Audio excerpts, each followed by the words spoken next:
What if I told you that the glass engraving method that's been dominating YouTube for the past year might actually be the worst one? Yeah, I said it, and I'm about to prove it. Welcome back, Laser Fam. It's your boy AI Laser Guy, and today we're settling this once and for all. A year ago, I dropped a glass engraving tutorial for the XTool F1 that absolutely exploded. Became my best performing video since launching my channel. But here's the thing. Since then, every creator and their grandmother has been making glass engraving videos, each claiming their method is faster, cleaner, and more foolproof. So today, we're putting it all to the test. We've got 3 contenders in the ring today. The OG chalk spray method that grew my channel, the trendy tempera paint that everyone's raving about, and this mysterious new red goop that's been sliding into my DMs recently. Same laser, the trusty XTool F1. Same glasses, Polar Camel 10-ounce glasses. Same design, Kratos the god of war, but 3 very different approaches. And by the end of this video, we'll know which one actually deserves the crown. First up, chalk spray paint, the OG champion. This is the method that started it all. This bad boy has been my go-to method for years and consistently gets me reliable results. But is it still the king? Still goes on smoothly, gives a nice even coverage, and yeah, the contrast is still excellent. Laser cuts through it clean, results are consistent, but we all know what's coming next. This stuff does not come off with just water. Get your scratchless scrubbing pads ready, folks.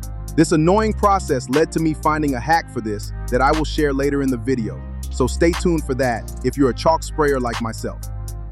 Next up, tempera paint, the trendy challenger. This method has been the go-to method for many glass engravers over the past year. Everyone's saying it's easy to apply, easier to clean, and gives a good contrast.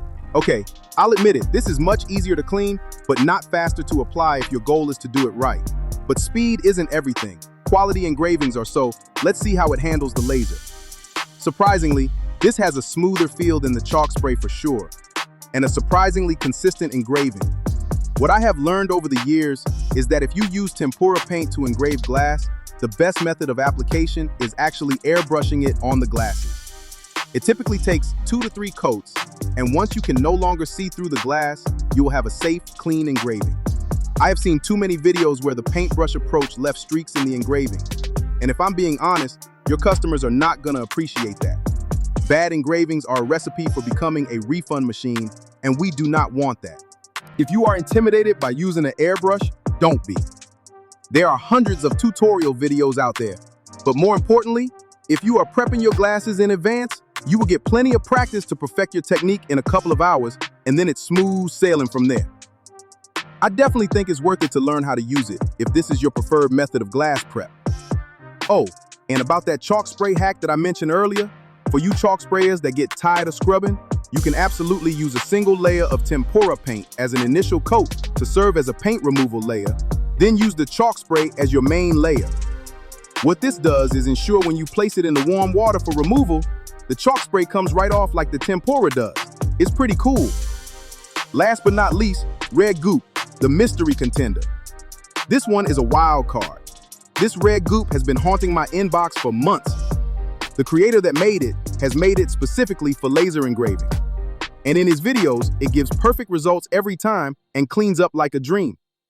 Well, it's definitely goopy and red, very red. But hey, sometimes the weirdest solutions are the best ones. I'm certain I did something wrong with the application process because the results are pretty bad compared to what I expected the first time around. The engraving is showing lines and blemishes similar to what you see with tempera when applied with a brush. I may need to water this down more to get the right results, so I won't hold that against this product as user error may have played a role in the results. Luckily, I am a man of integrity, so I did another engraving using a different method of application, and I was able to see what I did wrong. Turns out, the type of brush you use is very important with the application process for this red engraving paint. You should only use traditional paint brushes for application to ensure you get a consistent application with no streaks or lumps. Avoid the sponge brushes, because that's how I got bad results the first time. You won't need to use a bunch of paint, you just need to focus on ensuring that the layer is consistent and not streaky. If you do this, you will actually get a damn good engraving. I was pleasantly surprised by this one. All right, moment of truth time. Let's see what we've got after testing all three. The results are not what I expected, and I bet they're not what you expected either.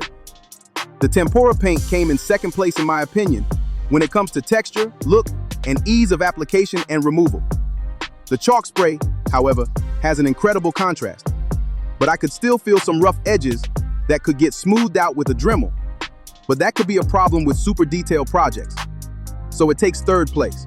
And the red goop, which initially was a total fail on my part and almost deemed the loser because of all these streaks and the incomplete engraving, turned out to be the winner. The application process is the hardest part of the whole process, but cleanup is super easy, just like tempera. I almost wonder if this is just a thicker red tempera. The engraving quality, if applied right, is a damn good engraving. No chips or miscoloration, and a smooth, textured feel using those settings.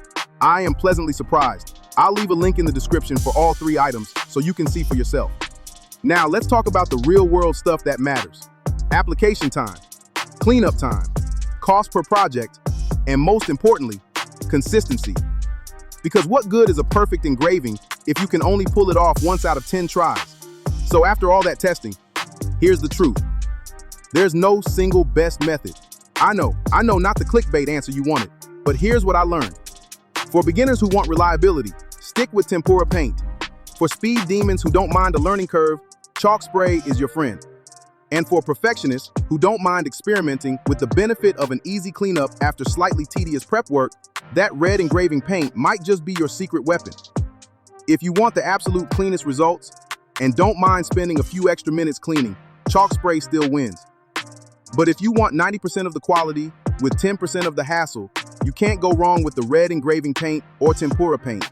But keep in mind, both require proper application to get consistent results. If you saw my Christmas ornament video, feel free to use these settings from this video, along with the tempera or red goop, to make your ornaments going forward. These settings work just as good and are probably even faster than my original F1 settings, since we are using the F1 OG for these projects. In the next video, I'm switching gears completely.